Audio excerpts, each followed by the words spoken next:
Hello, welcome to Hua Hin channel. My name is Nook. Today I'm at Monsoon Valley Vineyard in Hua Hin. Today I have a special guest. Let's go meet him. This is the Hua Hin channel, hosted by Kun Nook. สวัสดีค่ะ Sawadee-krap. Thank you for being our guest today, Kun Guido. Can you please tell me a little bit about you? Like, you work at the Yam Winery. What are your responsibilities here? Okay, my title is General Manager of Food and Beverage at Siam Winery. My responsibility are overlooking the quality of everything to do with food and beverage here, as well as the activities and the experiences of our guests when they are visiting over here. And we are on to other different projects with Siam Winery to do with food and beverage. But I am now here in Hua Hin and moved to Hua Hin because we are planning a refurbishment of our Sala restaurant, which is over there. And for the next 4 or 5 months we will be working on creating a new experience for our guests that will connect the vineyard, the winery, and our guests to understand better about our difficulties to make good wines in Thailand. So there will be also an information center where people will be able to then understand more about winemaking and our products. And the restaurant will also be completely refurbished, new menu, and we will do some other tricks coming up, which I'm not going to reveal all at once now, otherwise I give it away and then you already know what to expect when you're coming next time. Guido, can you tell us a bit about your background? I mean, your family name and dare I say your accent gives away some things, but what's your origins? What's your family connections? My family connection, nothing to do with food and beverage, but the love for food and beverage came when my brother was employed by probably at the time one of the top hotels in the world, Villa d'Este on Lake Como. I come from Lake Como, and I was still studying. And when he moved to London, I decided to follow him into London. I was a very young 16-year-old kid, and I started working basically in this profession, which took me immediately into it like a whirlwind, and giving experiences to people with food, with the evenings, with events, with the fun was what I really was good at, and I really loved to do it. And you were in England for some time? Oh, London, 28 years. When I was ready to leave, I was still 16, and after 3 months I was ready to leave England because I could not get used to the weather, the cold, the miserable faces of people in the grey, surrounding. I met Beam of Sunshine, which was my wife-to-be, who was half English and half Thai. And as a result of that, I started this connection with Thailand. So I used to come to Thailand already in fact, in Hua Hin I came the first time in 1986, when it was really a small village and not what it is today. And that's how I started getting a little love at the time for Thailand, because it was my holiday place. And then situation brought me back here in 2013. You have met so many celebrities in London. Who have you met? It's a question that could go on for a very long time now. Just to make it nice, sweet and short. I was very fortunate because when I went to London, I landed in Chelsea. And that meant Chelsea at the time was the heart of England, I would say, not only London, where everybody would travel to and meet. And I was fortunate my whole career that I was in restaurants that were well known. So that started my passion very early for the food, the beverage, the wines, as I mentioned before. But always in my heart, when I arrived from Italy, I had a very big passion for motor racing. And literally 2 months into my first job, I met what was then the wife of Bernie Ecclestone, who gave me my first Formula One pass into the paddock, and that was like, wow. That started a mechanic of things that happens where I would then meet with drivers, with Formula One team owners, and so on and so forth, and brought them to make my restaurant like the kitchen of Formula One.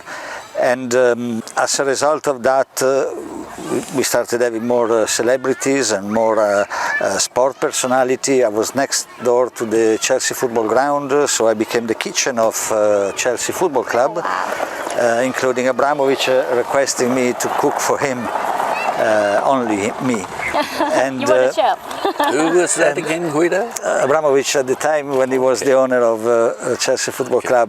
And then we also have Lotus Sport Award offices, which was next to the football grounds, and I became the kitchen of the Lotus Sports Award. That meant every single top personality in the sport world coming into our restaurant. For example, during Wimbledon, they would organize one evening, which was during the break where they were not playing in midweek, and that meant having paparazzi outside, all the top tennis player coming, and a member of the board, which at the time had, still today actually is the chairman, Edwin Moses, who was like, I think, 3 times gold medalist in the 200 meters and 4 or 5 times world champion. So anyway, one thing led to another, and then Guido, I've seen some photos, and one sticks out in my mind is you with all the members of the Rolling Stones. How did that come about? Okay, Rolling Stones, again, long story behind it, but my last restaurant in London was in partnership with Frankie Dettori. His manager was overlooking the finances. We had, without mentioning too many names, 2 billionaires behind in our shareholding, and Ronnie Wood was one of the shareholders, as well as actually a famous sheikh. And that resulted in, again, having this connection that you see in the pictures of. But actually, even before that, Charlie Watts, which unfortunately left us, I think last year, about this time, was a very good friend. Yes, Charlie Watts, the late great Rolling Stones drummer. Yeah, correct. And he was a really great friend before as well. So you probably saw so many pictures with him. And I remember clearly one time he used to come on his own having lunch and looking at his newspaper, and my staff, as a joke, put on the background wild horses, and very calmly he put the newspaper down, he looked around, there was everybody looking at him because the song was playing background, and he said, "Oh, that is one of my songs."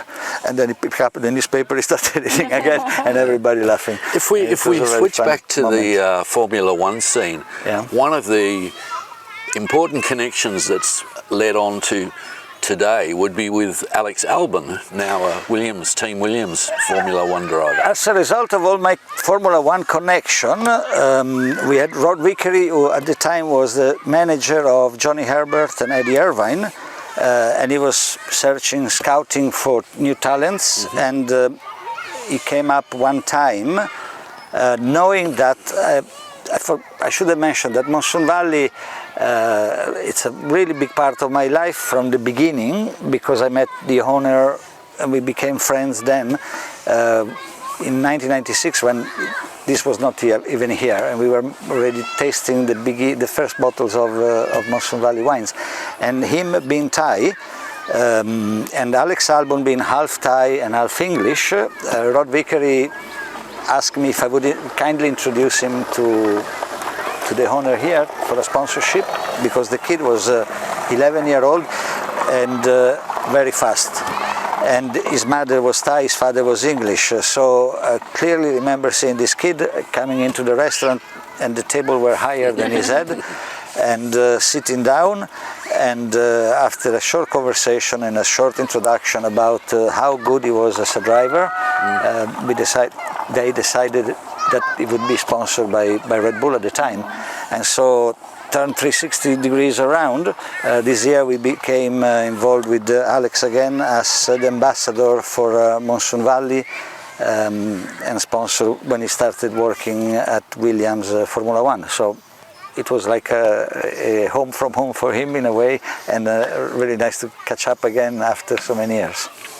Today is August 12th. It's the World Elephant Day. What does it mean to Monsoon Valley? Mother Day today is the most important day probably that we should mention, but in our heart we also have elephants here that play a very important part of the whole equation. And I'm sure the camera can see these beautiful elephants here, and behind here we have organized a little party for mothers with their kids to celebrate also Elephants Day, World Elephant Day. I changed slightly the angle from what used to be. We have a sanctuary here where we're looking after a couple of very beautiful elephants that have been here for a long time, and after what has been happening with COVID and what we've been reading about worldwide, and in particular for Thailand, the difficulties of not having tourism coming in created a ripple effect which really damaged economies for the big sanctuary here in Thailand. There is a long story that we could mention, but for me what is now important is that we use these two elephants here to spread the message around about the ethical behavior of treating animals for the tourism industry, which means not riding the elephant and not using them in a commercial way, but actually to help the wildlife and their environment. And also problem that many sanctuaries have had with financially, so they need a lot of support, and this is why today we wanted to raise awareness with this event for our friend Lek at the Elephant Sanctuary in Chiang Mai. That has been our guidance in many ways to tell us what we should be doing with the elephants and how. And in reverse, in a way for thanking her, I'm highlighting the fact that we need to raise money for all these elephant sanctuary, in particular this occasion for her, but not only her. There is a very nice elephant sanctuary not far from Hua Hin that also could benefit from it. And all in all, it's also a day for children and for the mama, so we invited them to come over from the nearby village to celebrate. We will offer them nice cakes and drinks and pizzas and whatever it is. But what will happen next at about 1 o'clock, we will bring the elephants and we have prepared a huge buffet of fresh fruit that they will love and they will enjoy, and highlight also the fact that we would like to receive money from donators to help all the sanctuaries around Thailand. Guido, you've mentioned about the elephants being a proud achievement for the vineyard, but what have been some of the other highlights that you're most proud of?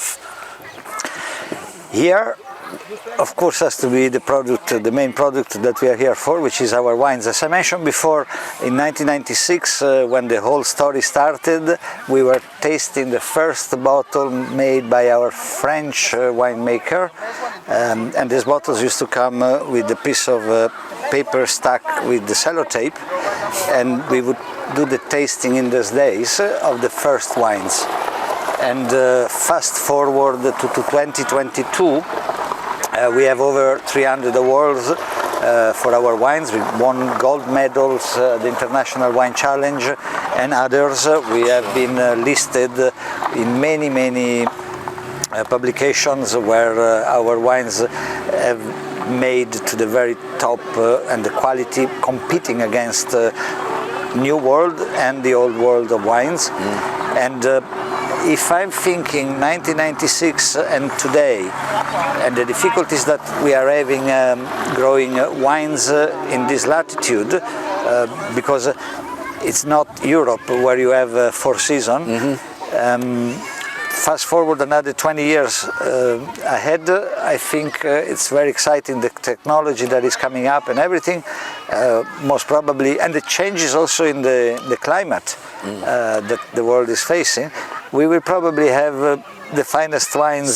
So you would say the culture, the wine culture in Hua Hin is alive and well, growing? It's alive as well, and all you need to do is to go out in the restaurants, the very good restaurants that have also appeared lately in Hua Hin, and you will see more wine being drunk, more people enjoying it. What is important is that the owner of this vineyard had a vision, and he wanted to bring a culture of wine to Thailand for the Thai people. And where we're standing today, compared to 1996, when the word wine was probably not even being spelled correctly in those days here in Thailand. Now people have a very good liking and knowledge of wines, and they know what they're drinking. Thank you very much for today นะคะคุณ Guido. Look, as I mentioned before, I saw your video blogs around now for quite some time, and I really enjoy them, and you're always asking the right questions, so it's my pleasure to be here, and I'm the one who's saying thank you. Okay. Thank you.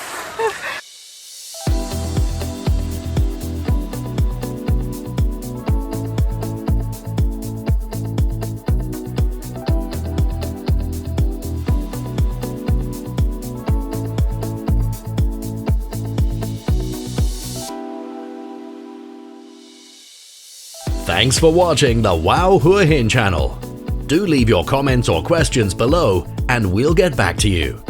The Wow Hua Hin channel is produced by Surf 102.5 and Royal Coast Review in association with the Phoenix Group.